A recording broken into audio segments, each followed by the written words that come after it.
Welcome to Mont Saint Michel. This place is fantastic. It's one of the #1 destinations in all of France, and we want to share with you how most people get here, what to do when you're here, how much time we think you should come here for.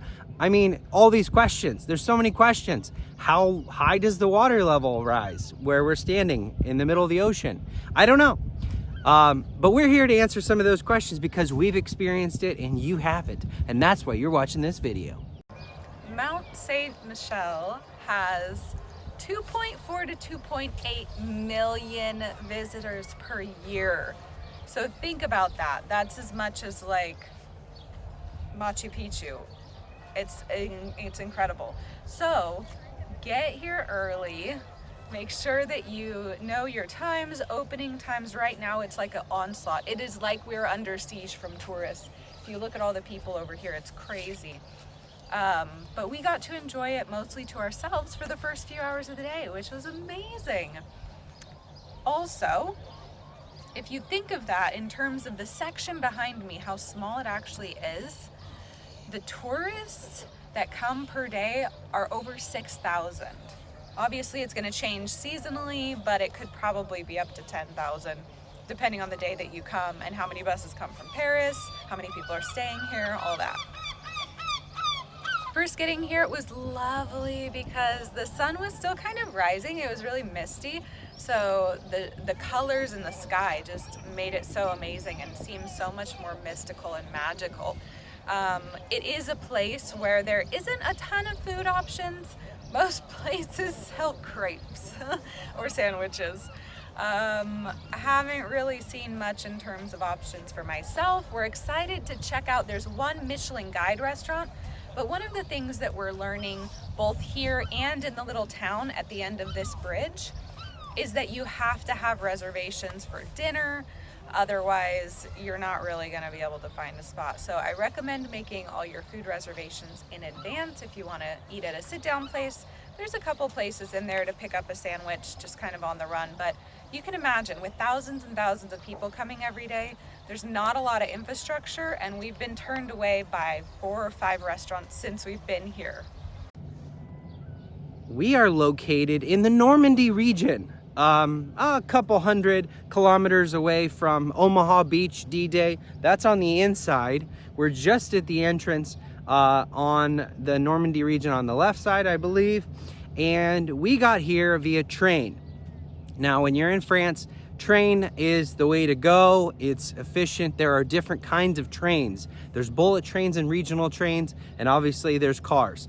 Coming here as a US citizen, I was able to rent a car for up to 90 days. That's the Shenzhen agreement, coming into the 27 country block. And so that was really fascinating and really great. I did not rent a car to come here. We rode the train. We came from tours. So we took a couple different routes. I use this fascinating app right here to check my train routes. Now, if you look at Google Maps, it's not always gonna give you the best route. The most options, because some of those options are like paid train routes, and Google Maps isn't necessarily going to tell you that. So you need to check Rome to Rio. That one is where I start every time, and that's going to say you can take a bicycle, you can take a ferry, you can take a train, you can take a bullet train, you can hire a car, you can do ride share, you can take a flight, you can take a puddle jumper, you can take a helicopter. Rome to Rio does all of it. And then I also check my train app and my bus app, which is totally different than Google Maps, which is going to tell you like the car route, and sometimes you've got a rideshare option in there, and then bicycle route, and sometimes you've got a metro option in there. And it's not always the same, and especially in France, they've got completely different like metro systems than we have in like in the United States. And so they have different apps and different ways to find out those times and those processes, which aren't included in Google Maps. Maybe they'll get there one day. They're doing very good. So some people take day trips to come here. That's actually the #1 thing, is taking a day trip from inland, from Paris. There's a couple hour train if you're gonna be coming over here through tours. The other town's called Rennes. R-E N-N-E-S, Rains. I think the French call it rain. I don't know. Even like the priest Albert is Albert. What's the pronunciation, babe? I don't know. I'm making it up. The main guy who started it all just after the 7th century, Hubert. He's the one who got the dreams from the archangel to build this place. And for 1,300 years, it's been under construction and finally finished. Actually, they're probably doing some restoration, so maybe they're not done yet. But that's the main thing to see here is the Abbey. And you can get on, it's the French pronunciation and spelling of Abbey, so check that out. You can get on their website, buy the tickets. You don't have to do the stand in line thing. Be the first one here if you want to see it by yourself. Honestly, it was what we did. When you walk in there, every one of the rooms is set up for like the secret sharing. So if you're in the corner and someone's whispering, you can hear everything. And then if 3 people are talking, it's like a blur of noise. So there's so many rooms, and it's like chambers and inside bigger chambers and bigger chambers. So very fascinating, the crypts and all the rooms. Very, very cool architecture, but it's not soundproof. So I would encourage you getting there sooner. That way you can enjoy the experience more. So a few things to do while you're here is to eat the 1888 omelet. It's a $35 omelet, and there's a Michelin star restaurant, former Michelin star, Michelin guide restaurant here. It's the only one inside Mont Saint Michel that serves it. And guess what? Everybody else decided to copy it. So you can eat omelets everywhere, $35 omelets anywhere you want. And it's a really special omelet, and it's a fantastic experience. Wood-fired omelet, and who would not want to eat $35 omelet? I do. Just like any remote destination, they all kind of copy each other's food choices. So you're going to find the same food everywhere. And you got the same like aggravated, burnout worker, I would say as well, respectfully. They're all overworked, and there's not a lot of help. So they're all kind of grouchy, and maybe that's just the, onslaught of tourism. They're just dealing with it, and they've got their own thing and maybe their own challenges as well. So bless them, and get what you can get. We go into a lot of restaurants and they're like, no, we're closed. No, not serving. No, and clearly they just make up their own rules. I don't know. Maybe it's the burnout or the over incentivization or the under incentivization of employment. I'm not sure. We'll use that segment. Okay. So when walking through the mountain, there's really 2 entrances. They're very similar, close to each other. When you walk right in the front, you can go left, you can go right. The main street, there's only one primary street that I've found, and it's going right. And it kind of leads all the way up to the Abbey. It's the corridor of streets. It's maybe like the classical downtown road. Very, very beautiful, very quaint, very picturesque. Picture walking through Hogwarts, and there you go. Very, very similar. I mean, they just copied this place really to build this thing. And there's shops, there's gift shops, there's restaurants, there's coffee shops, and you're going to cross several, gated entrances. There's going to be the drawbridge. You're going to see a lot of medieval stuff, and you're going to see a really beautiful, quaint little church on the left-hand side. Don't forget to go in there, and you're also going to see an entrance to some of the other underground prisons and dungeons inside. That's right after the cute little church. Then you're going to continue all the way up to the left, and that's the beginning of your entrance to the Abbey. Now this place, I would say, if I had to guess, is probably 70% Abbey, the whole mountain. Obviously, that was the primary purpose of the mountain. So 70% of the church is the mountain. So you're experiencing it on the outside, and then on the inside, take your time on the inside. It's really, really fascinating. And we also have different seasons here where there's high tide and there's low tide. Right now it's low tide. We're able to walk out here. We're in the middle of the ocean filming this. And sometimes this is filled with water. So different shots. We see people actually out here, if you want to take a peek, in the water. I would say, after heavy consideration, what are they doing out here in the water? And I'm like, are they looking for shells? Are they finding like mammoth teeth, mega teeth, you know, for megalodons? And I realized I know what they're doing. They're getting baptized out here. This was the pilgrimage of the pilgrimages of pilgrimages. If you weren't going to Jerusalem, you were coming here, and you were coming here for your faith, and that's what they're doing out there. I don't know. That's my guess. Either that or they're trying to catch sea cucumbers and conch shells, like the Jamaicans do. Check out the major local cities around the area to fly into, and then you can take a train. The train station is a couple miles from here, and they have a direct bus route that we paid with our credit card. They also take cash, €6. I think it's for both of us, 3 each, into town. Now there's 2 primary towns beyond the main train station town that you can stay in. Really, it's up to you. The bus routes are limited though in the evenings. Like everything stops in the evenings apart from when dinner starts at 7:30, and then that stops too. Even our hotel said after 8 o'clock we're locking the doors, use this code. They're not even there. So everything's like dead. Everybody goes back to the city they came from in terms of work. They bus the people in and then they leave. So you got to really make sure you've planned your meals and you've planned snacks and you've planned your transportation, or you're leaving during the middle of the day and so you don't have anything to worry about. Yesterday we were trying to grab some food at 4 o'clock. Nothing's open. Literally, they don't want to serve you anything to eat at 4 o'clock. The only thing you can do here in France is drink. So drink your calories at 4, you can eat at 7:30 like the rest of us, okay?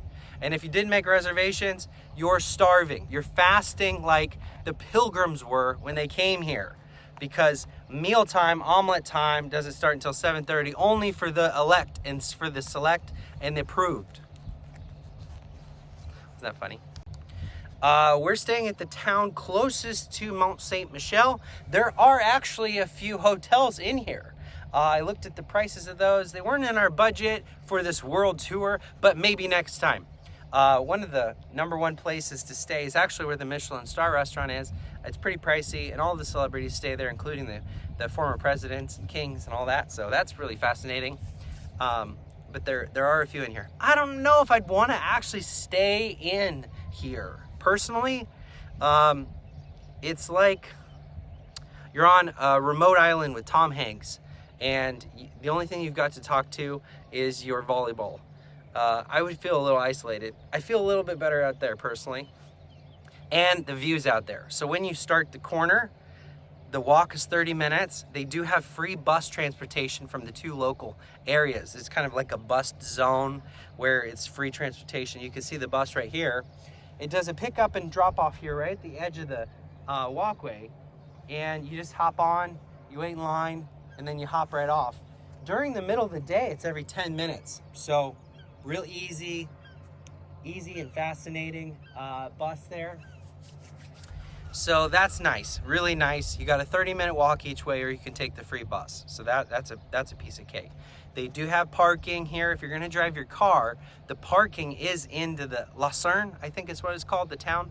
And so the bus route does that. Bus has 5 stops, and stops at the 2 cities, including the starting city where the train station starts. So there's the three main towns, not cities, 3 towns, and the parking lot. It swings by there twice. So that's on rotation. In the morning, it's 15 minutes, and the bus does stop in the evening. So you got to make sure you're on the right bus. I think it's at 1 o'clock when the last bus leaves here. There's 42 residents that live inside of Mont Saint Michel, but there's a special bus that drops all the workers off every day. You can kind of tell they're workers because they're not taking pictures. That's how I knew they were workers. And let's see. Could you do it in a day? Yes, I would say this is a day trip. It would be a very long day trip, but much like the day trip we took to Rainbow Mountain, you could do this in a day. I mean, like I said, 70% of the mountain, in my opinion, is the Abbey. We did the Abbey, and we're walking around the streets. You get the $35 omelet, and then boom, boom, boom, boom, take the pictures on the outside, and then wait for the sunrise or sunset, obviously. Staying one night, I think, helps you kind of settle in, and then you can experience it on both ends of the day. But obviously that's a luxury for some based on the time they have. I would definitely encourage you to come visit here. I think this is one of a kind, once in a lifetime thing. There's nothing like it except for Hogwarts. No, there's nothing like this place on the planet. And that's why it's been copied, and that's why it's in the memory banks of every server for default screensavers across the world. This place is remarkable in its architectural genius. This is the birthplace of the Roman architectural movement, I think. I don't know, I could be making that up. Look at this thing. It is really, really something.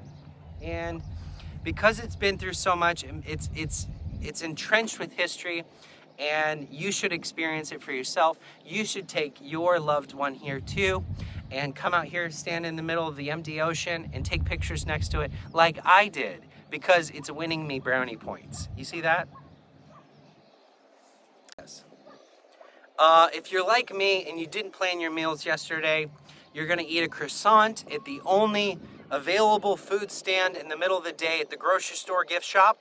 I wouldn't really call it a grocery store, I'd call it more of a gift shop. It's like a market that has pre-made soups and like a bunch of wine. They've got a couple snacks, and there are some campers that are in the backside, so you can camp here. And honestly, I felt like it was more for the campers than for the rest of us. I would have liked to see sandwiches and salads and all that other stuff. Nope, they didn't have any of that. They've got like, you know, pre-packaged soups that'll last like 6 years, you know? So, I don't know. Don't quote me on the time that the soups are allowed to be eaten. I don't want to be, you know, caught up in that mess if you eat a bad soup. But there is camping here. Looks like the water level's coming in, guys. Oh, very interesting. We could be taken over. So there's a little grocery store. Not much, mostly gift shop. It's a bigger gift shop. Obviously, they make all their money off the wine and the t-shirts. And apart from that, there's 6 hotels you can stay in. The hotel prices are, you know, $1.20 euro, $1.40 US, roughly, right in that range. Mostly they're 2-star, 3-star, and internet's 10 megabytes per second here, which is actually pretty decent, surprisingly. We're in the middle of nowhere. Perfect cell phone service, so no problem there. And the train was very affordable. I think it was $12 each from Rennes, or from Rennes, or Rennes. What else do we say? One of the hotels here has bikes, so that's interesting. I would actually love to bike around here. You know, it's clay, and then they've got the trails. Over to the right, as you're walking here to the left, I'm looking to the right, they have like a dam, like seating area over the waterway, like the river that goes in. And that is a perfect place in the evening to check out the sunset and to check out the lights. This whole place gets lit up like Christmas tree, like Hogwarts land. And you can check that out from the view in the back over there, very close to town, La Cerne. So that's pretty cool.